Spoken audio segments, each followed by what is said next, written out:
Wir befinden uns immer noch auf der Mother Base und ja, das letzte Mal haben wir neue Plattformen in Auftrag gegeben. Ach, guck mal! Da wird sie gerade gebaut. Cool. Gut, dann kriegen wir hier eine Plattform und irgendwo müsste es noch eine zweite geben. Ich laufe mal kurz rundherum und schaue mir das Ganze an. Wo könnte die denn sein? Oder vielleicht, ja, vielleicht sieht man das auch erst später bei der anderen. Weil eine hat doppelt so lange wie die andere. Ja, wir sehen erst die da drüben.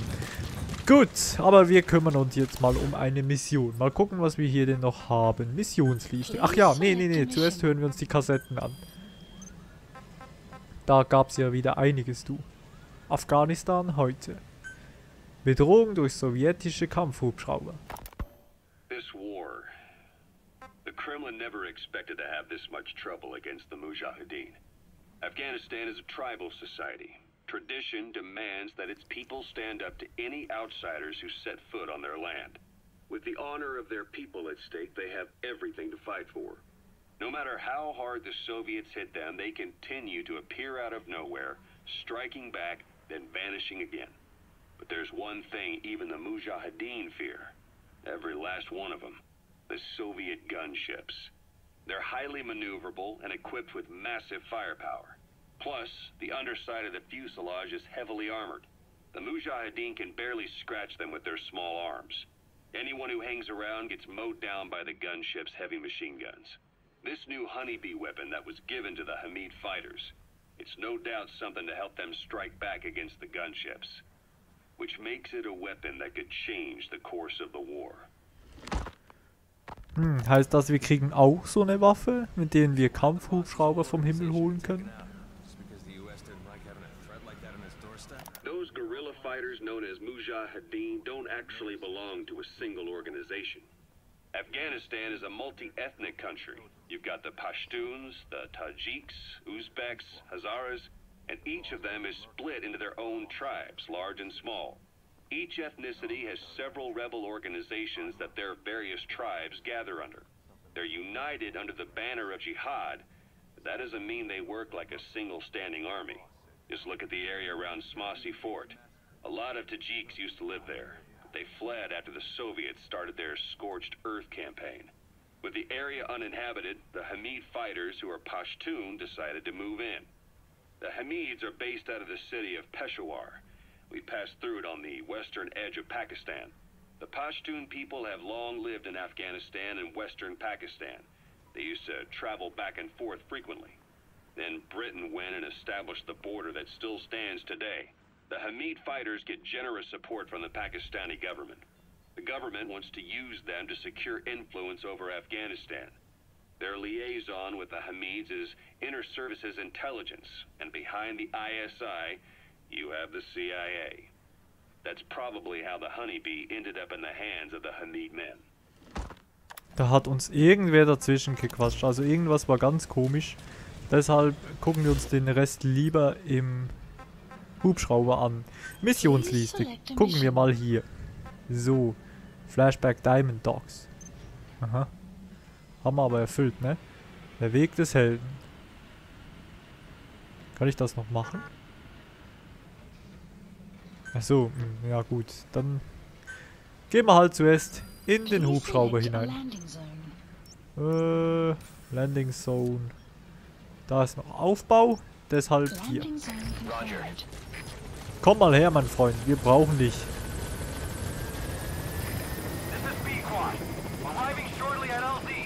Ja, ich warte. Und renne derweil ein bisschen im Kreis. So, kommst du endlich? Komm. War nicht den ganzen Tag Zeit hier. Ja, das ist schön. Und jetzt langsam runter, Freund. Langsam.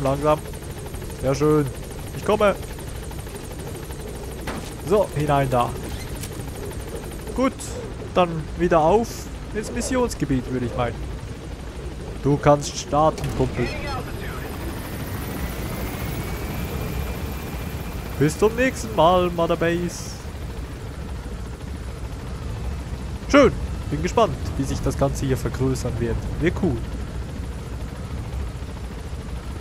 Da wird jetzt ordentlich gebaut. Der Rest ist auch noch ziemlich im Aufbau. Naja, mal sehen, wie sie beim nächsten Mal aussehen wird. Jetzt hören wir uns dann aber zuerst noch die Kassetten fertig an.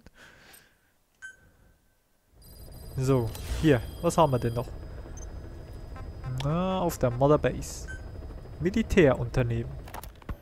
Ocelot said the number of private forces is increasing, and they've modeled themselves after us. They're a far cry from the likes of us. But why? 9 years ago we made enemies of the world as a nuclear-equipped force, independent of ideology or state. Yes. Sooner or later the real UN would have stepped in. So why are they giving these PFs free rein? That's our fault too. What do you mean? What happened 9 years ago was a real problem for a lot of people. An organization as big as ours, with our facilities, was wiped off the map. Not an easy thing to hide. But if our existence came to light, so would the names of our clients. We had contracts all over, east and west, from superpowers to banana republics, the lot. Our clients denied all association with the likes of us. They had to make sure things didn't blow up on them. But at the same time, they missed us. They really missed us. The demand for armies for hire was as strong as ever. The international community turned a blind eye to what happened to us, despite still needing people who could do our jobs. History couldn't afford to lose us. As soon as we were gone, they needed a replacement. So private forces spread everywhere. And they're all just a phone call away. But still, I know. PFs are totally different from what we envisioned. Nation states, revolutionaries, terrorists, they have a lot of clients. And Cypher is one of them. Cypher stays anonymous, but I know their work when I see it. In the eyes of those clients, the world's PFs are all just expendable pawns. The clients don't have to worry about losing their own men. Nobody knows they're involved, and PFs are cheap. In short, the world is chewing up soldiers and spitting them out. Even some of the old Mother Base's survivors are still working for PFs. Some guys created their own smaller forces. Others were taken on by emerging PFs. Everybody's gone their separate ways. But none of them are living their dream, because they're not fighting with you. Of course, I tried to headhunt as many of them as I could for Diamond Dogs. It was all a waste of time. They said they weren't interested without you to lead them. But now you're back. And everything's gonna change. We'll unite all private forces under you, transcending nations and economies. What is a nation? Just a patch of dirt. The bonds among us will surpass nations, and that's what'll put the world under our control. We'll establish a new kind of country, redefine the very concept of it. Even Cypher will be below us, an extraterritorial federation of military nations. The United States of Force. Hui, hui, da haben sie sich aber ein ganz schön großes Ziel gesetzt. Ob das wirklich funktionieren wird, na, ich weiß ja nicht, ne? Big Boss ist zurück. Once word of Big Boss's return starts traveling, that'll be our true deterrent against Cypher. In other words, no one will dare to come gunning for you. How do you figure? Cypher lacks a large-scale fighting force. PFs are the perfect tool for them. But those PFs revere you, the legendary Big Boss. If Cypher killed you now, they wouldn't take it lying down. Maybe they'd even go looking for revenge, but they definitely wouldn't keep doing Cypher's dirty work, even if it put their lives at stake. That's why it's no longer a benefit to Cypher to get rid of you. The very fact that you're alive is our greatest defense against Cypher. Nice to know. It'll buy us some time while we get back to full strength. Just keep in mind that what I'm saying is generalizing a lot. In practice, the PFs around the world don't know your face. Just declaring that you're Big Boss won't be enough to convince them. And if they see you as an enemy, they'll come at you with everything they've got. Some hero. That's why you need to bring them back to Mother Base. Show them on your terms that you really are the one and only Big Boss. Once you've proven that, they won't hesitate to join us. Das kriegen wir bestimmt hin. Auf der Mother Base 3, der Bionikarm. We were lucky to get our hands on that cyborg arm developer. There's no one in Diamond Dogs who can so much as maintain that thing. Bionic arm, not cyborg, if you go by what he calls it. But you're right, the East is light years ahead in bionics. They can even detect through the skin the slight electrical signals from the brain that order muscles to move.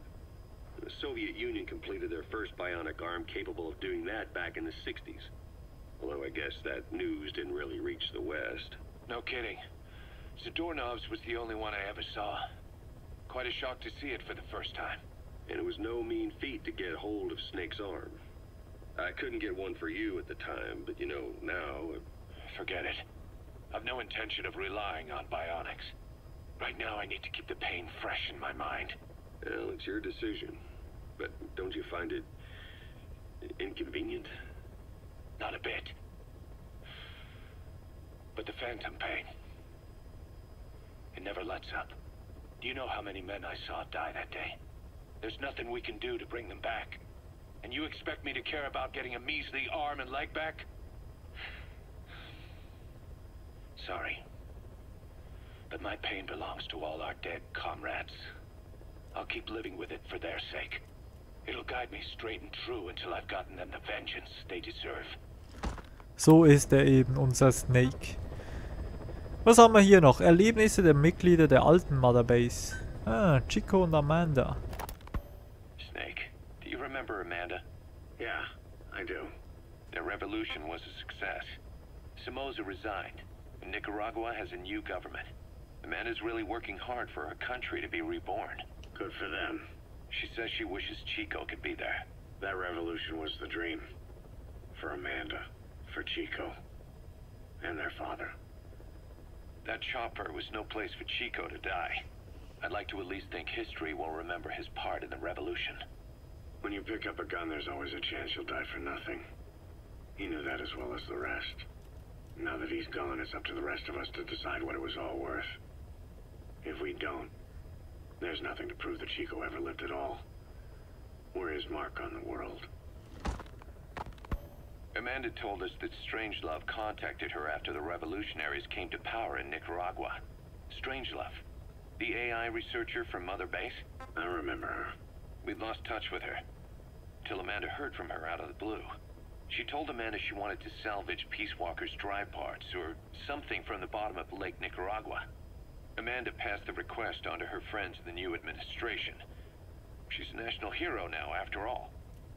So Strangelove got a Soviet military aircraft to transport something to somewhere. But apparently the cargo wasn't big enough to have been Peace Walker itself. So what was it? Who knows? We recovered Peace Walker's nuclear warhead ourselves 9 years ago. What could Strangelove have been after?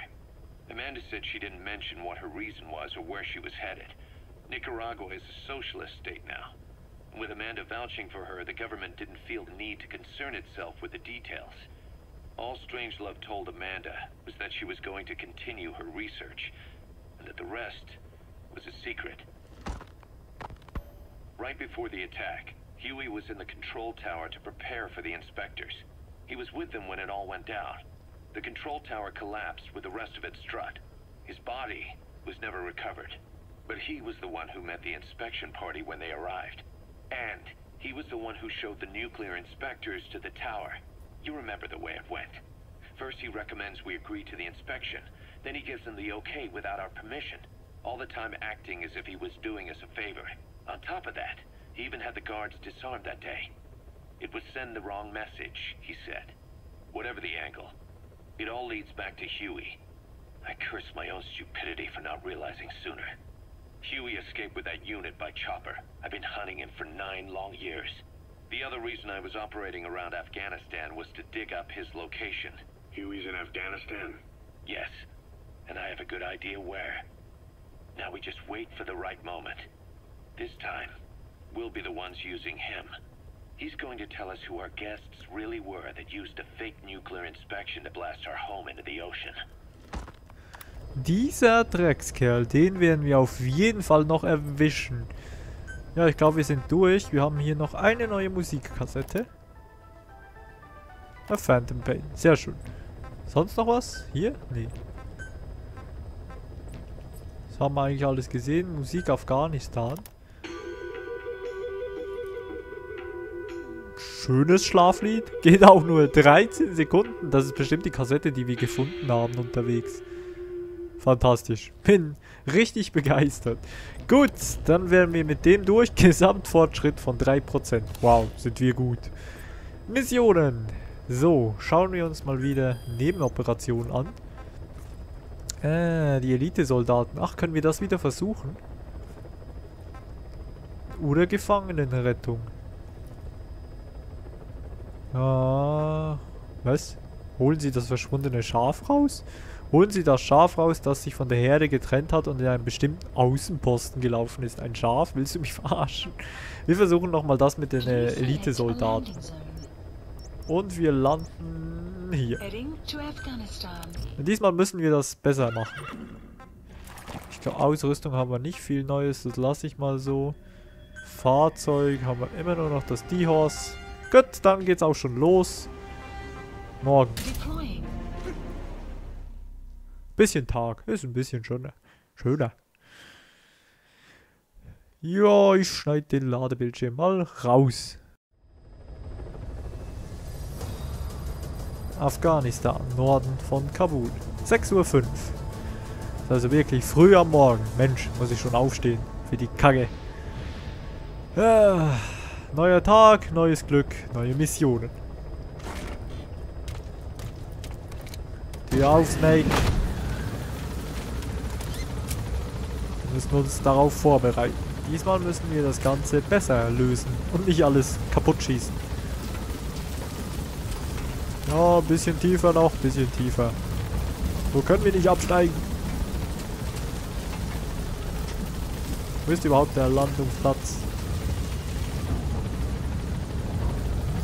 Ah, hier, ach, ja, hier doch. So, dankeschön. Ja, ich bin immer vorsichtig. Oh, guck mal an. Nein, ich stecke fest. Geh weg, Pferd.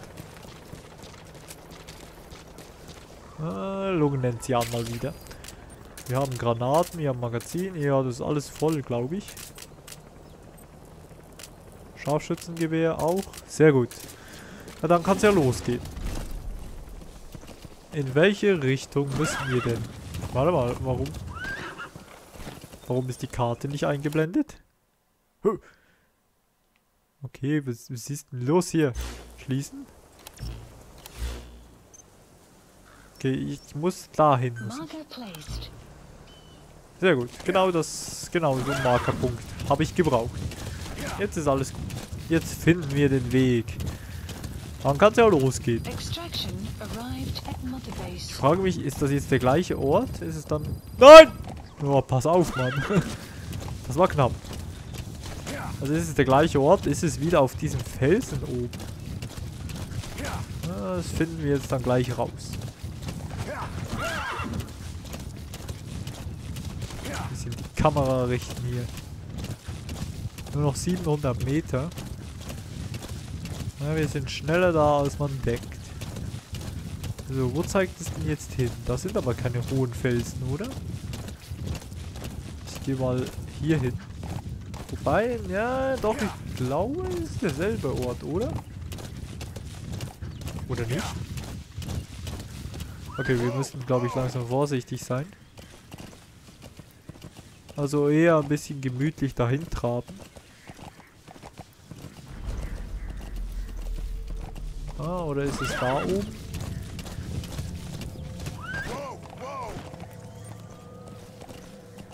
Ah, mal gucken, mal gucken. Ah ja, da oben war es. So, Frage, wie kommen wir da hoch? Das wird gar nicht mal so einfach, du. Wir müssen irgendwie den Felsen umrunden. Ohne dass die uns gleich sehen, ne? Weil sonst haben wir wieder ein Problem. Okay, wir müssen irgendwie da hoch. Die glatte Wand hoch kann ich ja nicht. Da sollten wir nicht rein. Warte mal, liegt da was? Ne, das sind nur Steine. Okay, hier rüber. Kann ich das? Vielleicht liegen jetzt die Scharfschützen da nicht rum. Da haben wir vielleicht ein bisschen bessere Chancen. Da habe ich aber was gesehen, das möchte ich gerne mitnehmen. So. Sehr gut. It contains trace amounts of a benzodiazepine derivative that's the active ingredient in pentazemin. Gut, das können wir sicher gebrauchen. Da ist noch Lungenenzian wieder mal. Ihr kennt ja die Prozedur. Alles mitnehmen. Frage ist aber immer noch, wie komme ich da hoch? Hier geht es definitiv nicht hoch. Vielleicht hier. Das sieht gut aus. Achtung, jetzt heißt es aufgepasst. Das Pferd lassen wir zurück. Und wir schleichen uns mal an.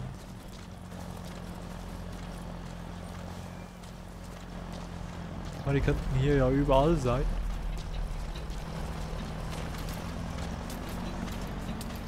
...100 Meter, es ist nicht sehr weit.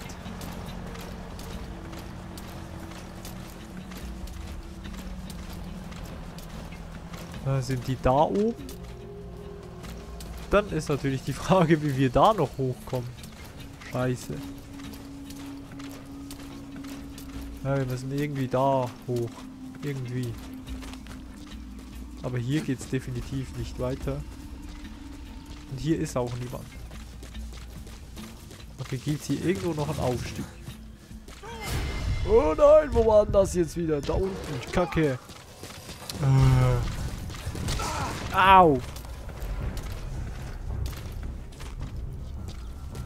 Toll. Natürlich haben sie uns entdeckt. Es musste ja so kommen.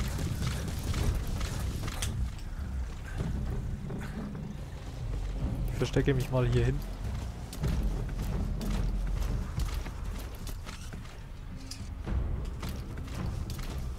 Frage, wo ist der Soldat? Kommt er hier hoch? Scheint nicht so.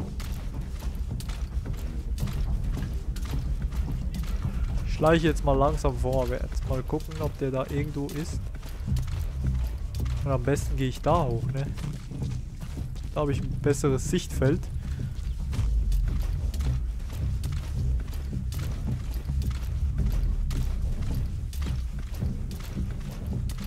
Da oben sehe ich aber niemanden momentan.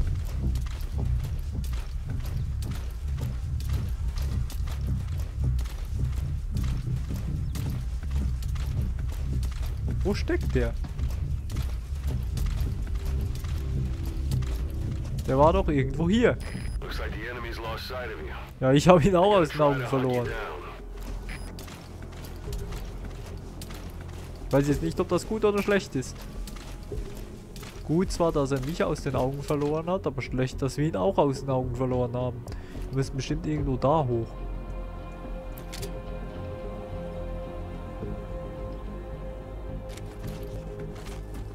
Okay, mal da runter.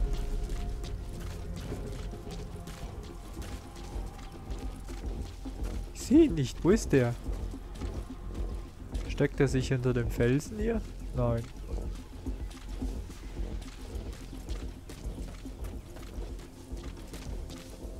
Da oben. Scheiße. Wie kommt der? Der hat mich irgendwie da ausgetrickst, ne? Warte mal, das sind zwei.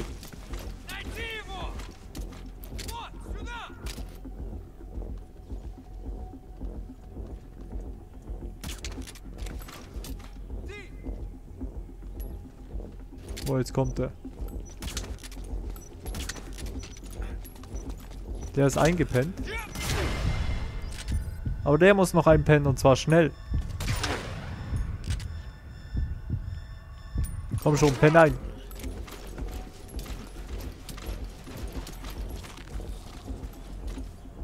Okay, ich nehme die beiden mal mit. Hoffe, das sieht niemand.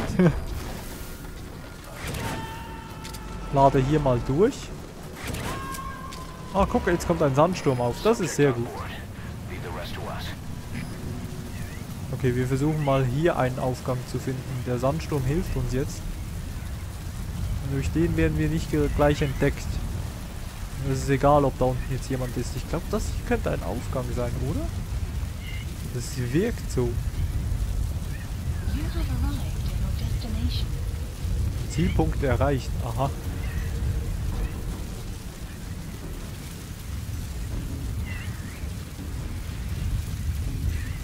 Komme ich noch weiter hoch hier? Nee. Aber ich bin fast oben.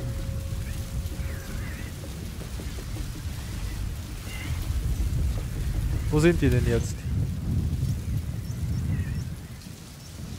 Die verstecken sich doch bestimmt hier irgendwo, hier oben.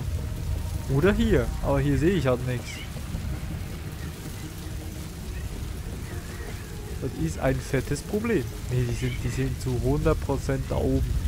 Die Scharfschützen waren doch das letzte Mal auch da oben.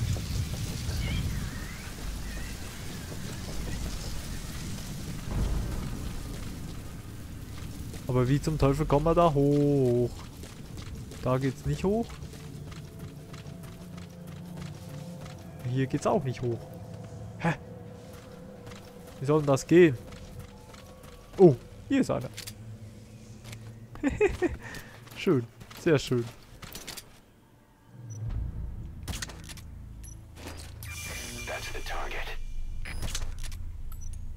Er muss halt nur noch einpennen. Sehr schön.